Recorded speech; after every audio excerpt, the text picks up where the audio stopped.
À l'heure où l'austérité passe de plus en plus mal en Europe, le scandale du Libor a ému et indigné. La manipulation de cet indice londonien qui fixe le taux auquel les banques se prêtent de l'argent a fait rouler les têtes chez Barclays. Les enquêtes visent plusieurs autres banques. Pour contre-attaquer, la Commission européenne propose de pénaliser la manipulation des indices interbancaires.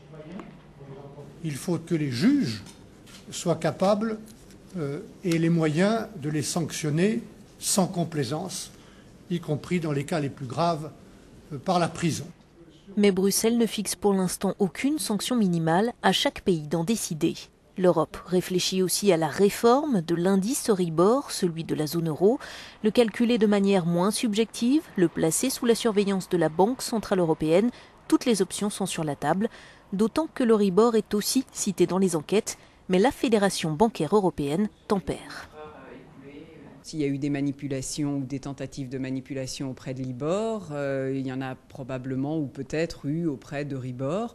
Mais simplement, nous pensons en revanche que manipuler Libor est quelque chose d'extrêmement difficile, simplement parce qu'il y a 43 banques dans le panel et que ça devient très très difficile de coordonner 43 banques.